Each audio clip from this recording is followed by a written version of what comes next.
Hello everyone, how are you? I hope you all would be fine. So, let's start with today's session. So, the topic I've chosen for today's session is how to deal with negative people. Okay, let me repeat the session topic, how to deal with negative people. So, let's start with the session. As you all know, negative people love bringing others down. It can sometimes seem like that's the only thing they enjoy doing. So, what should you do when faced with a negative friend, co worker, family member, or colleague? At first, the thing you have to do is listen, offering a compassionate ear and hoping their negativity is just a passing phase. After all, everyone has a bad day now and again. But if you're dealing with a habitually pessimistic person, you're at risk of being drained emotionally. Negativity can be contagious, and if you don't take action to protect your mindset, you may find your mood infected with hostility. So be careful. Hiding isn't a good option, so try something better. Disarm their negativity and shield yourself from their hostility using these 6 simple strategies I'm going to tell you. So, the first strategy we have is don't buy into their negativity. So let's discuss about the strategy. Don't allow yourself to become infected with toxic negativity. Do not engage in difficult person's habitual skepticism. Whatever you do, don't stoop to their level. Maintain your emotional distance. This doesn't mean ignoring them, nor should you try to bright side everything. Trying to convince someone to stop being negative may only challenge to them to amp up their hostility. A difficult person is probably locked into a negative mindset that is part of the fabric of his or her personality. Negative people often have a dreaming nature and put pressure on those close to them. They want others to love and respect them, to be there for them. To be there for them. Yet they are incapable of offering emotional support to others. Limit your expectations. This is the most important point. I'm quoting it again. Limit your expectations when dealing with them.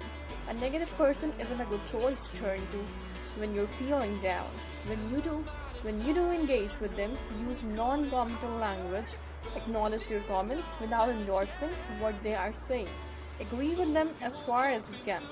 Then rephrase their complaints using less loaded language. That's good for you. You can't change their personality, accept it, but you might neutralize their toxic outlook. Right? Now, the next strategy we have is please accept this thing that you are not their problem solver. Fine? Why only you? If they are so negative, just walk away. It is not your job to make an unhappy person happy who is very negative. If you set out to change a person overnight, you will fall short and may end up feeling disgruntled yourself. The only person whose happiness you can control is your own, which is really, really important. You can and you really should remain positive when dealing with negative people, although it's sort of difficult, but it's not impossible. But don't fool yourself into thinking you can cheer them up or change their mindset, because it's dangerous for you. A fast way to annoy someone in a bad mood is telling him or her to be happy. So ditch the Pollyanna attitude and stop offering unsolicited advice. Instead, provide a sympathetic and unjudging ear if they ask to hear your thoughts. Offer them gently and calmly. Ultimately, the best way to protect yourself emotionally from a negative person is to be secure and confident. Don't let a negative person cause you to doubt your abilities or undermine your desire to pursue your dreams only.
So, moving on to the third point. The third point we have here is give yourself a break, which is a very important point.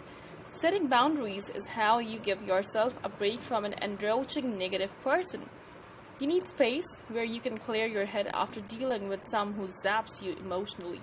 Keep the negative person at arm's length to avoid being overwhelmed by their toxicity. Even though you live with a smartphone wired to your hand, you aren't required to return every call or text immediately.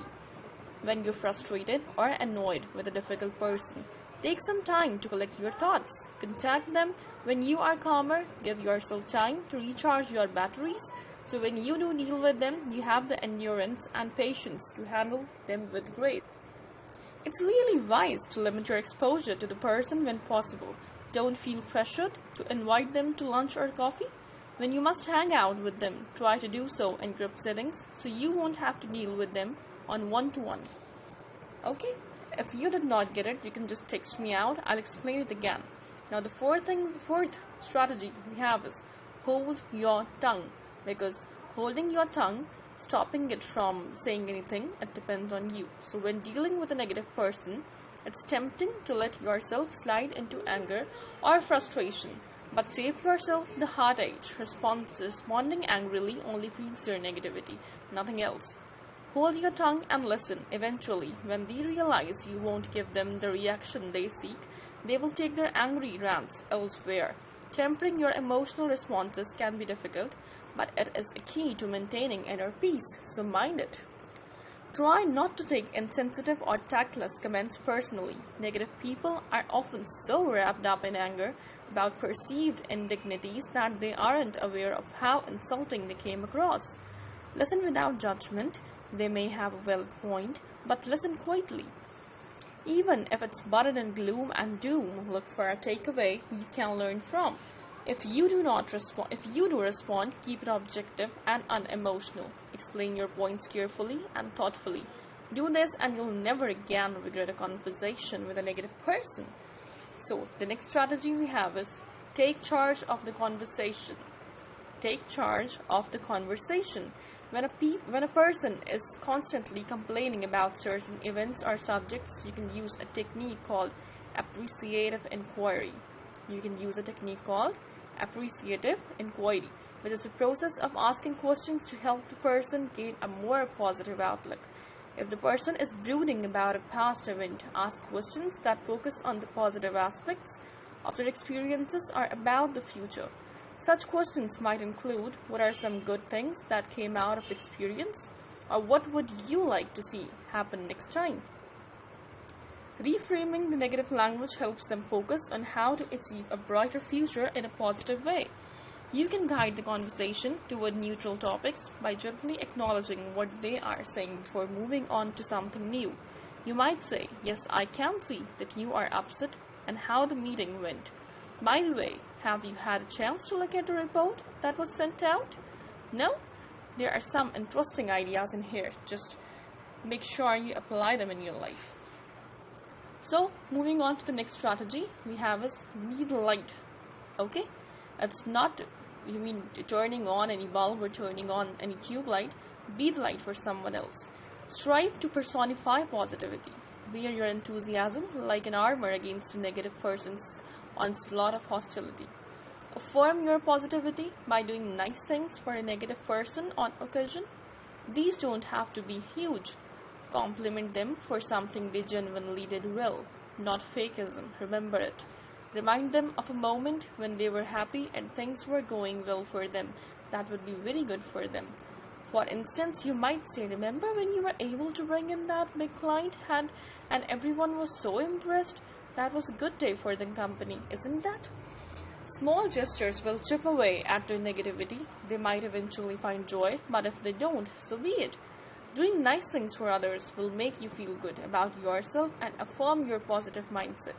You can have a successful relationship with a negative person as long as your expectations are based in reality. Don't expect massive changes overnight because it can't happen. The only person you have control over is you. Understand it. So focus on your happiness rather than focusing on making someone positive from negative. Rise above and remain positive. So from today's session, if you did not got anything, you can just text me out. If you have any sort of queries, I just love to answer your